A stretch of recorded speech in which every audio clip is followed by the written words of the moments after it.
For women, the experience of buying a swimsuit can be a frustrating or discouraging experience. Things don't fit quite right, the style or cut isn't very flattering, and in some cases, women may even start to suffer from body image issues. But for Brit Arthur, the founder of BeachCandy Swimwear, the problem isn't a woman's body, it's the swimsuit. Hey guys, this is Jessica Watts, and this episode of Sea Life is brought to you by Stark in the OC. Here we share the stories, struggles, and triumphs of CEOs of the brands we all know and love. If you listen to your podcast on iTunes, don't forget to hit the subscribe button and give us a 5-star rating. If you have an Amazon Echo, just say, Alexa, open AnyPod and play the Sea Life podcast. What's up, everyone? This is another episode of the Sea Life. Learn from everyone you can. Learn of what your interests are. Yeah, I was making $3.75 an hour. That's what it looked like. Being an entrepreneur is like jumping off a cliff and building a plane on the way down. We know the names, we recognize the brands, but how do CEOs and entrepreneurs build successful companies? That is the story we want to tell. And rolling. This is Tyler Mounts. And Todd Vandehei. And we are here with our guest today, Brit Arthur. Brit, you have a sort of like a name that you go by in the world of the internet. It's Brit B, right? That's correct. And that Brit comes B. from your maiden name? My maiden name, exactly. And you have a guest as well with you. I do. I have my dog Tiki Bonbon with me here today. Tiki Bonbon is adorable and has a look of concern. Very concerned for your welfare. Exactly. And I think everybody else's welfare, actually. Yeah, she's my little mini bodyguard. So people who don't know about Brit Arthur, or more commonly known as Brit B, she is the CEO and founder of BeachCandy Swimwear, which manufactures my favorite bikinis. Thank you. Personally. But tell us a little bit about your business and what it is you guys do. I mean, why BeachCandy is unique. Absolutely. Thank you, Tyler. What makes BeachCandy unique? We have so many differentiators, but I would say we make sure that no matter what your age, shape, or size as a woman, we ensure that you will feel your absolute best in a swimsuit, whether it's from our ready-to-wear collection or custom-made. I take my time with each and every client, and we go through every insecurity, every body issue, and every personally do that? Asset. Yes, Custom I do. made? Yes, so we do custom as well. It's not, I would say, a large part of our business, but it's definitely the research and development side of the business, because I have women from all over the world that tell me what they're looking for or what their idea is of the perfect swimsuit, and then we create it for them. And then obviously it's kind of one of those things like they, like in class, or like if you ask a question, odds are other people have the same question. So Absolutely. if you make the suit for one person, then there's obviously other women who are looking for the same thing. Exactly. So if I hear a request too often, I bring it into the collection. So our collection is really based off a listening of what women actually want from swimwear. And that's probably like, is this a pain point for a lot of women? Huge. I mean, I've struggled with swimwear since I was a teenager, and just, Struggled awkward body in parts what way? arrived. Like just things that didn't fit right? Yeah, just shopping for a swimsuit. They're all cut very similarly, so you're trying on one after the other, and over time you start to blame your body. And a lot of women go through that. And the fitting room and swimwear shopping, it's a hardship for women. And I noticed that very early on, and I really took a stance at the very beginning of listening. And I think that's what a big part of our business is built on. And so how much of your business is, it sounds like that you obviously have the swimsuits. Right. But you also are delivering this customer experience that sort of like creates something that makes buying a swimsuit more enjoyable, right? Yes. We've been coined, a swimwear sanctuary, or different terms along the years by press or clients. But women can come to us and finally feel comfortable discussing with us what makes, what would change their perspective and make them enjoy their vacations or enjoy time with their kids at the beach, so that they're not always concerned and tugging at their swimsuits, trying to make sure that they're supported, covered, and lifted the way that they'd like to be. So you're clearly a brand, but how do you Absolutely. distribute? Do you go through retail stores? Do you have your own? Great question. Yeah, so we are sold in other stores, and then we're sold online, and then women also come into our showroom in Orange County. But I would say the biggest push and focus of our business as of current is, and continuing, will be online. So we're really trying to recreate the experience that we've had in our showroom and in our storefront that we had for 6 years online, to make sure that women understand when they're in Israel or Spain, etc., that they can have that same experience. So we're always trying to develop new ways to interact with clients and make sure that they understand that this is our life's work, and that we're really all about making sure they feel confident and comfortable. And it's translating, which is beautiful. So we couldn't be more happy about that. So the big differentiator, it sounds like, is the fit. Absolutely. Right. Absolutely. What about quality and style and the other things that I'm assuming women are concerned with? Exactly. Quality is also a top priority at BeachCandy. We use nothing but the best. I actually really don't focus on price points of fabrics, elastics, etc. I just ask them what's the top of the line, and we go with that.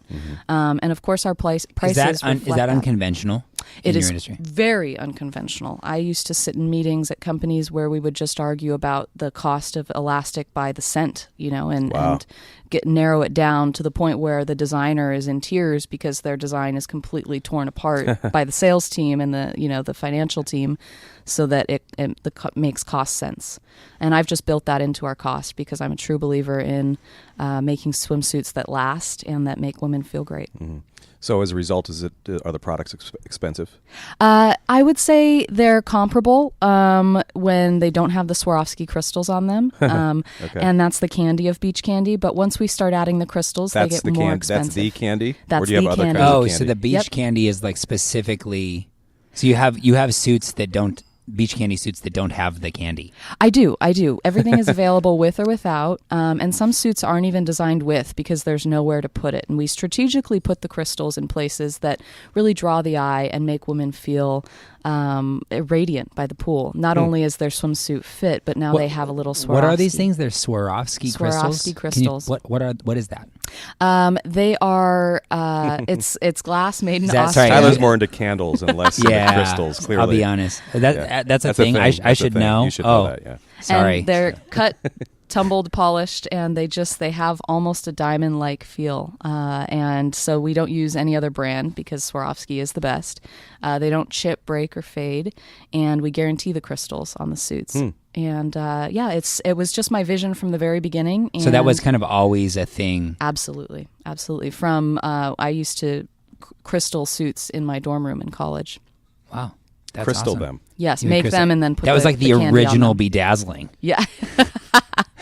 Yes, but classier. Exactly. And how do they stay on? Are they glued or? We hand sew them onto the suits. So everything's hand beaded here in Orange County, California, and hand sewn on. So it is a process, but to me, the suits that do have the crystals on them, they look bare or unexciting without the crystals. And I have so many clients, and I would say, women that come in and say, the sequins aren't for me. They give it such irreverence, like, it's just not my thing, and they call them sequins. You just say, get out. I say, absolutely, you got it. We're all about fit. The crystals are just icing on the cake. That's what I always say.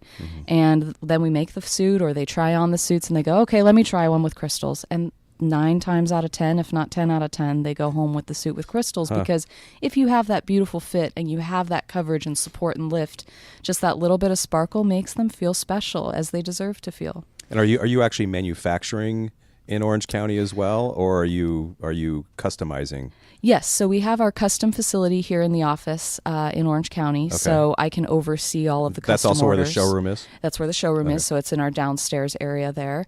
And then we produce everything mass-produced for our stores and online in Los Angeles. Wow, really? Yeah. So the cut and sew process is in L.A.? Is in L.A., Huh. Yeah. Wow. Yep. Very cool. Yeah. Well, so that's what BeachCandy is today, but obviously had to have its Well, beginnings. I have one more question about that. Absolutely. So you mentioned press. Yes. How do you? I mean, I would guess that there are a lot of bikini brands that are effective in getting press, like the Right. Sports Illustrated swimsuit issue, and Right. and fashion shows and things. I mean, how do you fit into that whole world? So, or do you? Yes, absolutely. We haven't really had a lot of. We haven't hired a PR firm and really gone at it in that angle, but we've gotten a lot of organic press just because of how different we are and how great we are. Okay. So we've been editor's pick in Sports Illustrated. We've been in the magazine several times. Huh.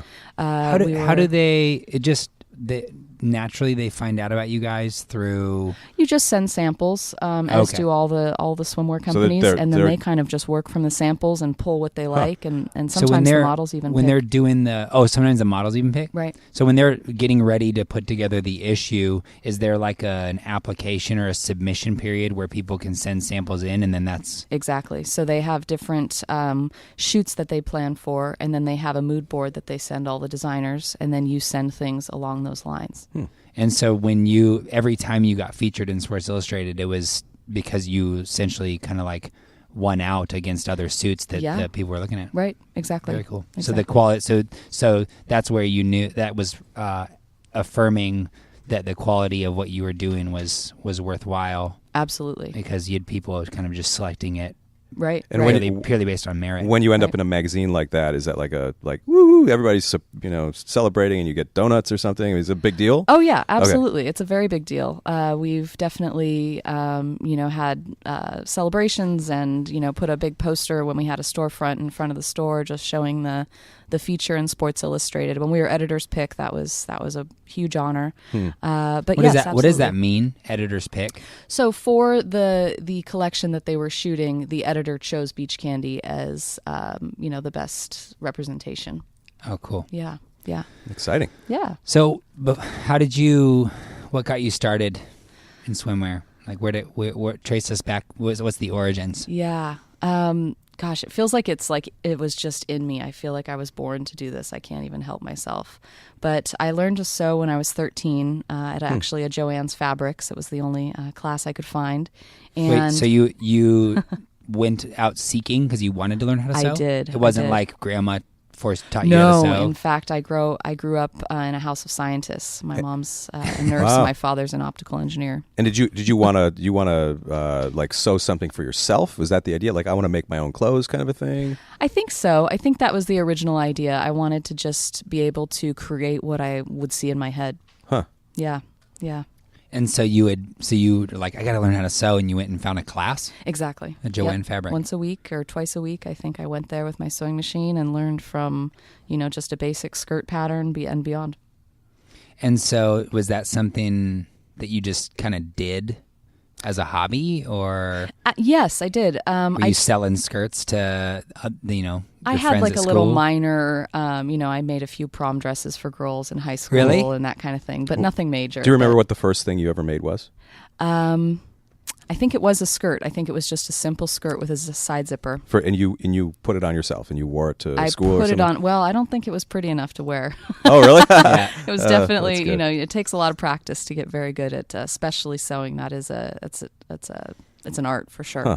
So how long before you considered yourself proficient in sewing and able to make clothes that were worth wearing? I would say I loved what I made in high school, but I think in college when I got, really professional training in New York City, that's when I really felt that, I could put a zipper in anything and, sew with wool or stretch fabrics and really started to hone my craft. So that's what you went to school for? I did. I went to school for fashion design. Okay, so early on you're sewing and you are headed straight. You're going to make this a career. Absolutely. When you started school for fashion design, what was it that you were hoping to learn early on? Pattern making. Okay. So I had, at Joann's, you just pick your pattern from, the stock that they had I and see. try and make it your own.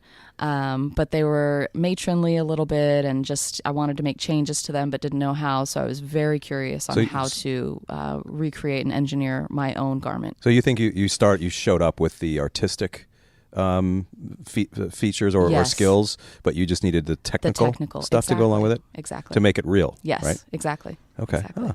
And not to have any barriers. I'm not a fan of not being able to do what I want to do. So I always dig further. Okay. And is that the creative process? Is that kind of how it starts? It's like you have this image in your head and you just need to turn it into something that's tangible. Exactly. So what did you, when did you go work in fashion for other companies after college, or how did you, so you go to school for fashion and art and design, and then what? Like, how do you get into, where does BeachCandy come in? Absolutely. So in college, it was a 4-year program, 4-year school. And I worked all through school. I had internships, several, and then a few of them turned into jobs. So I was a pattern making assistant with one of my first mentors, who was an incredible pattern maker in New York City. For who? It was a licensing company called Ariella Alpha International, and we did bras and underwear and lingerie for companies from Walmart all the way to Badly Mishka. So those are the kind of meetings where we'd sit in, and Walmart will want the cheapest, product out there, and Badly Mishka wanted the nicest lace and the nicest silks you could find. So it was an awesome experience because I could really see the spectrum of what it takes to make a garment and what it takes to make a garment well on either side of it. But again, the quality of the ingredients is really what makes or breaks it. And so did that kind of lead you into when did you decide, I want to do swimsuits? Yeah, so I sewed my first swimsuit, I think, when I was 17 and in college. And I was addicted. Once I created my first swimsuit, it's actually very technical to put elastic in the leg seam and make sure that it doesn't squeeze too much, that it lays nice and flat, and that it also doesn't. I bet, yeah. It's not too loose. So there's a lot to it, and I really loved the intricacy of it, but I also loved what I was creating because I knew the psychology of swimwear, and I knew that there was an issue with it because I had felt it myself. So I was very curious in what it took to make a woman feel comfortable in a swimsuit. It reminds me, it's a little bit, what you're describing is a little bit how like Lululemon clothes seem like, it seems like they have, products and materials that work really well with women who are different sizes and different physiques and things. And so you think of that as is that a fair comparison? I think so. Yeah, they really use the best fabrics, and they're always seeking, new fabrics that are technology based. And their garments are very engineered. Their seams really do flatter the curves of a body, and they're not just a side seam. If it needs to curve around the hip, they do so. So I really think Lululemon would be a great comparison. So that first swimsuit that you sewed in college, did it turn out well? Oh, yes. Actually, what was it? Was it one piece? Was it a bikini? It was a bikini, and it actually had a beading detail around the neck, and it was a white swimsuit on one side, and then it was a gray plaid on the other, and it was reversible. Oh, it was reverse. The first one you made was reversible. Wow, yeah, complicated. Yeah. And it turned out well. Like it was wearable. Like you wore it. It turned out well. I think I drove down to Coney Island to give it a test run. Oh, really? You were in school on the East Coast? Yeah, in Brooklyn. Oh, okay. Yeah. Wow. Yeah. So the first one goes well, and you're like, this is it. Right. And then I just. And so did you start? Obviously you had said you had internships and jobs where you're doing other stuff, but did you just start making swimsuits at that point? I did, and I was obsessed with swimwear. And the only reason I worked in the lingerie industry, there were only a few swimsuit companies out there at the time, and one of them I went for the internship interview, and I had, I brought it. I had, my whole book of everything. I brought samples. I think I overwhelmed them, but they emailed me back the next day and told me I was overqualified. Really? I could not have so the you couldn't internship. get in with that. So then I worked with Hanky Panky, which was a great company, and I worked with them in the lingerie Hanky department. Panky. So did the lingerie, was because of the type of garments, was it similar enough that you could still take and learn things about fit and apply them to swimsuit? I think so. It was just nice to be in working with the design team and whatever they needed, and just studying how a business works and operates. And But again, I was heartbroken because I really did want to get my feet wet with swimwear in college. But I made it work, and then I definitely sewed ample swimsuits on my own, and also took time aside from the class time with my professors because they knew this is what I wanted to go into. So they'd give me a little bit of extra coaching after our courses. And was it normal for students in your school to have like that kind of clarity? No, I think I was definitely an odd bird. I was very focused on work in college. I definitely didn't party or have as much fun as I probably should have, but I couldn't help it. It was just, I actually trademarked the name my junior year of college, BeachCandy. BeachCandy. So it was always BeachCandy. It was never always BeachCandy. Yep. And so, with regards to, well, you mentioned that there was only like a few swimsuit companies at the time. Like what were in those? Oh, in New York. Okay. Yeah, there weren't too many. All of them are mostly like Florida or California. There's not too many in New York City. Oh, so you're looking for Yeah, I mean, it makes sense. It's that they be in other places. Yeah, so you were looking for an internship there, and you had trouble getting in with one of those. Right. So you graduate. You already have the trademark. You already know what you want to do.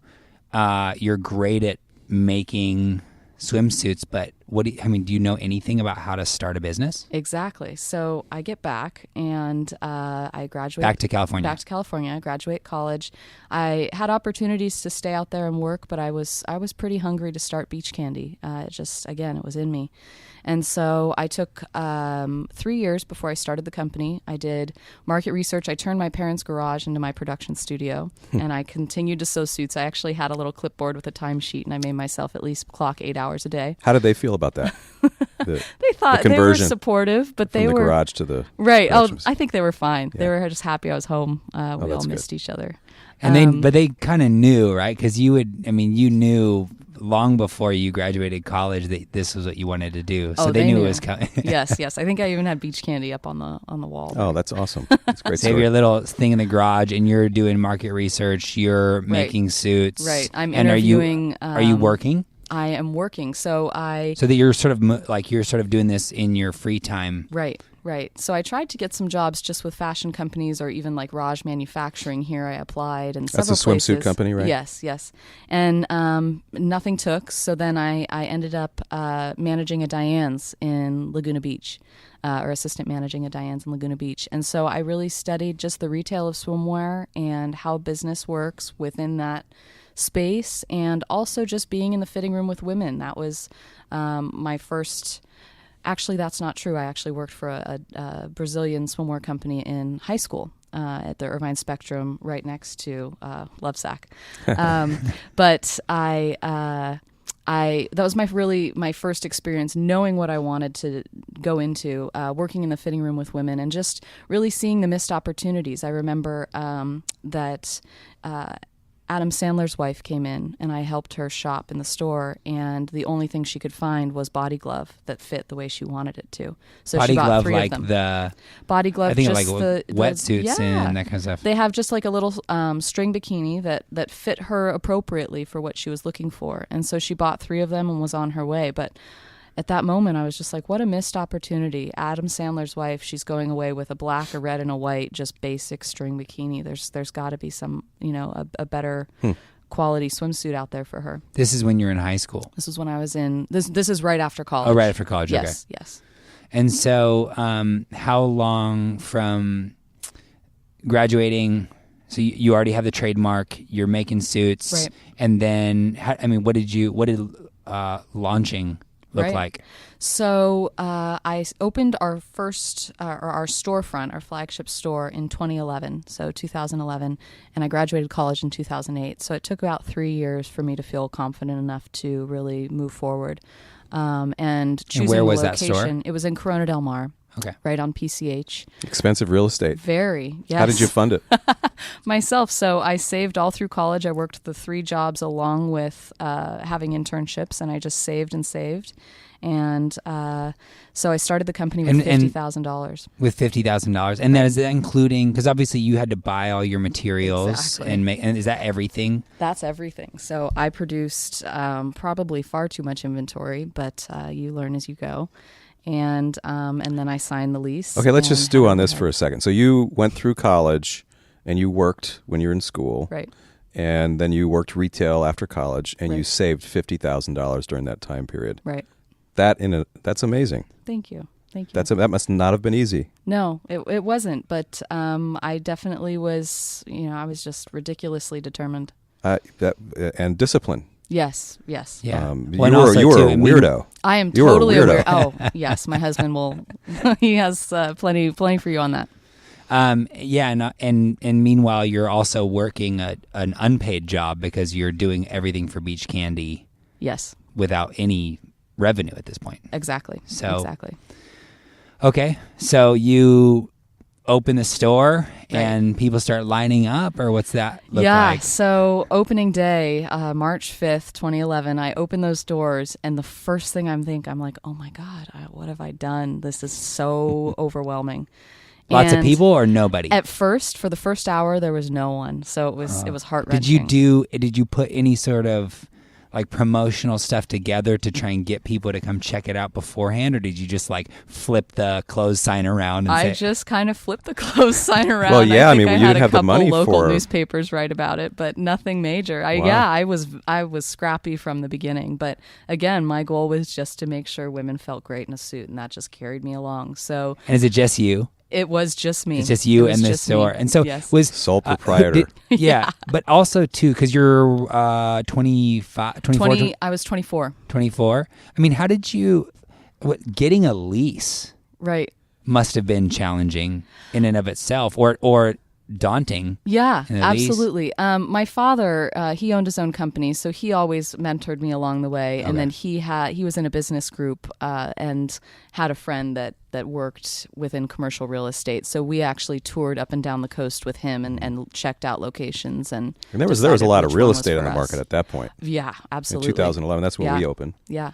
Yeah. It was a great time to start a business. Yeah. In hindsight. Right. At the time, it didn't feel so great, did it? Absolutely. Okay, so you open the doors, crickets, no one's around, right. But then people start to slowly trickle in, or right. what? So around, I would say 11:30 noon, the store was packed. And that's when I was just thrilled. Yeah, we had a great day. We had, of course, friends and family come in to shop. And then all the locals wanted to see, what this new business was. And we were absolutely welcomed on our first day. And how many suits did you have at that point? So I only had 8 styles at that point. Did you have inventory? I produced way too much inventory of everything. You did? Okay. And as I had women try things on and purchase things, I noticed that there were already suits that I wanted to create that we didn't have that would solve issues for women of suggestions of things. But I decided to go slow and just offer it custom if we did not have it in the collection. And we always had that custom component, but it really slid in nicely when we did not have something to supply for what they were looking for. And over the years, it just truly became my touchstone for what I needed to bring into the collection the following year. And so I've built this collection now over 80 pieces that really is problem-solving swimwear in the guise of just the most beautiful swimsuits you've ever seen.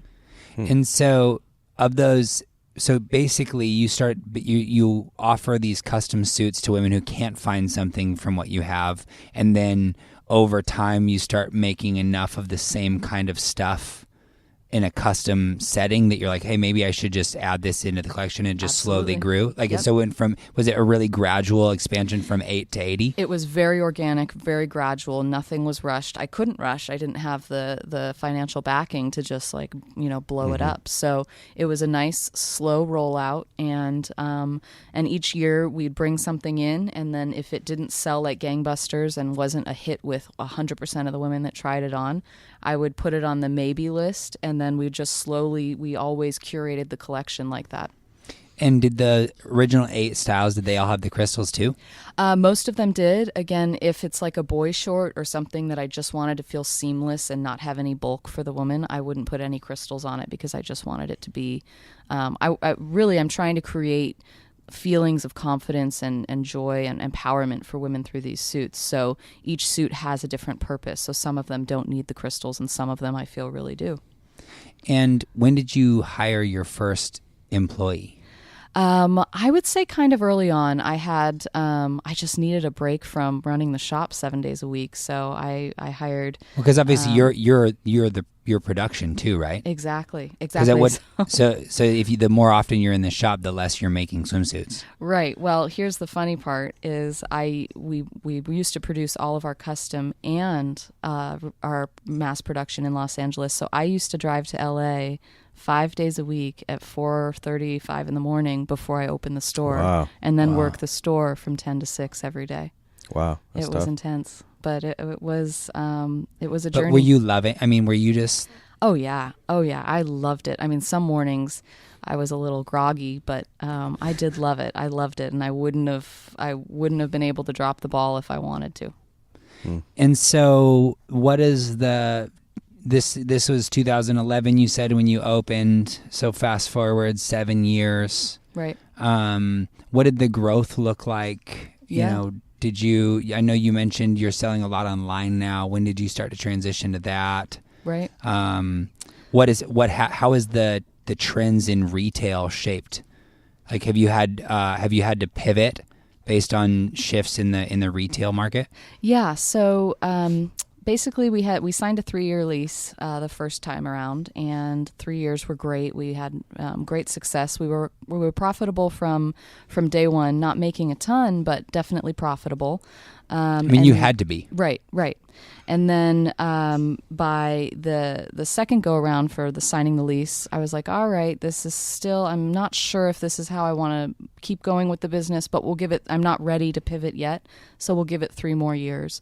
And by that 5th year, I was feeling tethered, and I was feeling like in a fishbowl. I just felt like it was too small for us. And I didn't have enough time in the day to handle all the walk-in clientele, along with build a brand and build a business. So by year 5, I started to study how women were finding us, and a lot of them were finding us online, and we hadn't even really done SEO work or work to become very searchable. So I thought to myself, what if we really put full-time work on building ourselves online to make this awareness, not just in the curtain of Southern California, but larger than that. And so what is it you think that if you're not putting any effort into SEO and helping people find you, what was the distinguishing thing that was helping people land on your page? I think it was the custom factor. I think really? that a lot of women have had pain points with swimwear for a long time, especially now that companies chisel their costs so low, so the suits don't last, they're not a good quality, they're a little flimsy. So it really is, all signs and roads point to this point of just where women throw their hands up and they Google, what would it take to, have something made for me? So custom swimsuit or custom bathing suit. And so a lot of women were finding us that way, I believe. Huh. Okay, so then year 5, you're like, okay, we got to get out of this space. Yep. You start moving to online. Yes. How did you do that?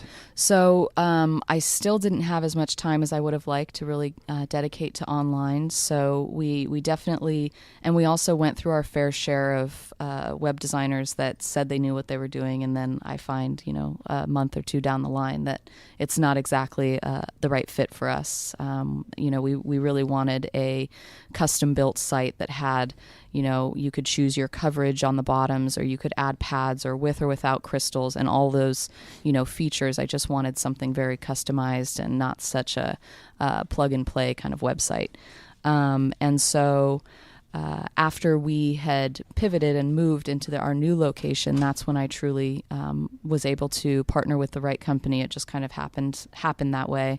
And we built a custom site out, and also hired an SEO company in Memphis. When you say partnered with the right company, you're talking about actual partnership? Oh no, Okay. Just aligned and working with. Gotcha. Yes.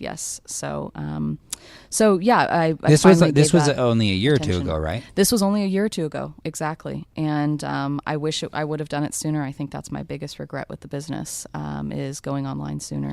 But you can put $1 million into an online store. Right. You had to develop right, to be able to fund absolutely that as well. Absolutely, that's true. And it everything kind of stacked on one another, and everything I do believe was meant to be. But we definitely learned our lessons along the way, and now it's pretty exciting because I have free time. It translates online. We get a call, and they just have questions about a couple things before they place their order, whether which top should I do, and there's trust built within the person interacting just with the website. So I love that, and I cherish that. I find that very, very, it just gives me a strong sense of accomplishment. So there's obviously, you could have gone into the e-com and selling online, because you're also, other sites are selling your suits as well, right? Exactly, yes. And so, you could have pushed into that a little earlier, but what do you think there was any value in waiting till when you did? I think that when we pivoted, I think that we really knew what we were about and who we were for and why. And so we really tried to convey that message online. And I think if we started sooner, we might not have captured that kind of essence in just branding online. And so what's the future BeachCandy look like? Taking over the world, making sure 70% of all swimsuits out there are BeachCandy someday? So for me, it's just about women knowing we exist. I would like to be known as a brand internationally. I would like when a woman is compromising in the fitting room, trying on one compromised suit after the other, and knowing that there's knowing that there's an answer, knowing that if she shops BeachCandy, that we can help her within our ready-to-wear collection or custom as well. But I just really want to build an awareness around the world of women knowing we exist, because I think a lot of women think that their swimsuit days are over, or that it's just going to be like this because it's my body's fault and not the swimsuits. And I'm really fighting for women not to blame themselves and to experience a well-fitting swimsuit. I really believe it's a priceless experience. So brick and mortar, though, is not in your future growth plans? I'm not sure. So we definitely want to continue to grow our retail side with outside vendors. I don't know if we'll go back into having our own retail shops. It's a possibility, but it would definitely need to be well strategized and executed. Up until this point, I'm 100% owner in the company, but I believe we are seeking investors at this point, and we really are. We have a plan to scale. We're ready to scale. We have a product line that's flawless. And so it just seems like the right time to really enter the next stage of doing business. And what about, sorry, this is kind of a shift. What role, because I think of how prevalent swimwear and stuff is, what role, if any, has social media played in the development of your brand? Oh, huge. We constantly are building business online just through our posts that we do, or giveaways, or just building awareness through our posts of you don't have to compromise or escape the ordinary, and just really kind of toss out any premeditated ideas you have of what a swimsuit is, and really design for yourself what is the perfect swimsuit, and think for yourself what if it had this or this, would that make or break your experience while you're on your vacation, etc. What about influencers? Influencers, we haven't really tapped into that too much because of how expensive they are, and it just seems like a wild card to me. I know it's definitely a successful route to go, but I just don't have thousands and thousands of dollars to play with the hope of return on investment. So I've dabbled in it, but I haven't gone strongly into it because, again, I need sure things with our company.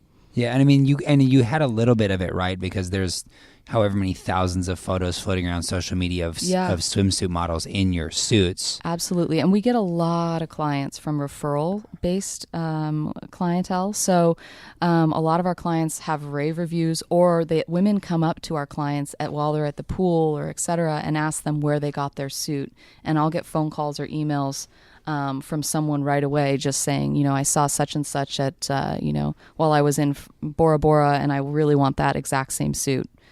So I would say our clients are, micro-influencers in that respect. we're gonna transition to what we call the muzzle load round. Okay. Which is kind of like more talking big picture in terms of your career and your life and things like that. But what is, if anything, like what are you most proud of that you've accomplished professionally? I could say it's the press that we've gotten, being on E! News or Sports Illustrated. But honestly, what really gets me up in the morning and empowers me to do what I do is just when a woman who thinks she would never be comfortable in a swimsuit again does. And it happens often. It happens every day in our offices. But a lot of times there's tears, there's hugs, and it's just it's an overwhelming experience to really feel that day in and day out from our clientele, that we're really, making them go from one end of the spectrum to the other just through a garment. And it's a big deal. There's some women, you're meeting the in-laws for the first time, or it's a new boyfriend and it's your, the first time you fell in love in your life and you're 56. I just had a woman in yesterday telling me about this man she met, and she's thrilled to wear this swimsuit in front of him. And it's the first time. She's never been married and she's never fallen in love. And she's, Wow. 56 and can't wait to wear this swimsuit in front of him. And those kinds of stories and those kinds of experiences for me really is what gets me out of bed in the morning. And you've mentioned this idea of like women and self-esteem and body image issues from early on. Like right. it seems like that was an undercurrent at every point. Is that in your company culture? Is this something you guys talk? Is this like a spoken part of your company's values? Absolutely. We say that a woman deserves to feel her best no matter her age, shape, or size. And that's just kind of what runs us. So we do whatever it takes to make sure that we follow through on that. So that's kind of like your company mission statement, and employees yes, all through the ladder, they kind of know that. Absolutely. That's very cool. Yeah. If you could go back in time, what would you tell a younger version of yourself? Oh, not to sweat the small stuff. Because I definitely have a more than a hint of perfectionist in me. And so I want every T crossed and every I dotted and before I leave for the day. And a lot of days I would take work home with me that didn't necessarily need to be on my shoulders, but I just have that sense of responsibility in such a strong way that I really probably tormented myself about things that really, big picture, weren't going to make or break us. And I just needed to kind of take a step back and breathe and enjoy other aspects of my life and have balance. That's something else that I definitely have had to learn throughout the years. Recently got married, and just learning how to really make sure that your life is not just work and has play and fun and love in it too is important. But it took me a while to learn that. What are you reading, listening to, subscribe to currently for personal or professional development? Yeah. I love listening to podcasts. So I listen to, ironically, How I Built This quite often. I love listening to people's stories. That's a great one. And Success Unfiltered. I love that podcast as well. And then I'm always picking up business books. I would say my favorite book within the business realm that's just a fun, easy read that keeps you connected to what you do, but also keeps you understanding your place is E-Myth. And just really making sure that, I can really get in the minutia because I am a designer, I'm a pattern maker, and I'm for one client at a time. So I can get deep in the weeds of my business, but I also definitely have to take a step back and take a bird's eye view. What habits, routines do you have to stay on top of your game? I like to pop out of bed first thing in the morning, as early as 6, if not earlier, and just really set up my day. I create lists. That's a big thing for me. So every day I write a list in order of priority of what I need to get done that day. You write it on paper? I do. I like writing it on paper. Okay. I have it in my phone if I'm, I'll talk to my phone while I'm driving if I think of things. But I like writing it down and I like crossing it off. It's just one of my weird And when things. do you cross it off? Like, do you carry something with you at all times? I like do. A notepad or something? I do. And then do you cross it off as you do it, or is it like end of the day? Okay. As I do it, because I want to make sure I'm knocking down all the ducks. And it could be as simple as, send a thank you email or, whatever it is, but I just want to make sure that every touch is intentional. We're going off script a little bit here. I know I sent you these questions in advance, but Todd was talking about the saving $50,000, as a young kid, and also the driving to LA and working. That's very unusual for young people to do.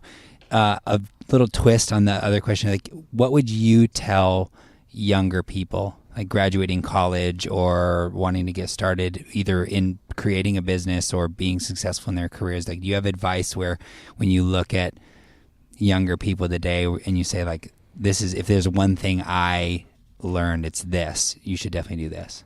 Yeah. Don't let people tell you what you're capable of. I had a few professors tell me that I had to wait 10 years to start a business. But what is that? I love. And were you like a renegade? Were you just in your mind yeah, right, I'll prove you wrong? Or I wasn't spiteful like that, but I was just I can't help but do this. There's no other way. So if all roads lead to BeachCandy. So sorry. But awesome. I would just say, don't let anyone get in your way. If you have a dream, you're not too little, too small, too young. Anything is possible. Where do you, sorry, I'm I just have a couple that popped in my head. Where do you get inspiration? How do you, obviously, you're not going to continue to do what you do by copying other swimsuit companies. Yeah. Because it sounds like you're trying to stand out. So where do you get inspiration from? My clients. So women all walks of life. And it's funny because a woman in Spain has the same insecurities and needs from a swimsuit as a woman here. So it's definitely been my clients, always will be. And I just love listening to what women want and then creating that for them. Very cool. Well, thanks for taking the time. This is cool to hear. Thank you. It's really awesome to understand about not just the swimsuits, but what you're doing for women in general, just with the experience. So thank you. The pleasure was all mine. Thanks everyone for listening. Today's episode was produced by the talented Jessica Watts. And if you enjoyed this episode, please subscribe and give us a 5-star rating on iTunes. Also, for more content, follow us on Instagram @SeaLifePodcast or check out our Facebook page, The Sea Life. And last but not least, if you're into health and fitness, be sure and check out our other podcast, Stark Naked Radio.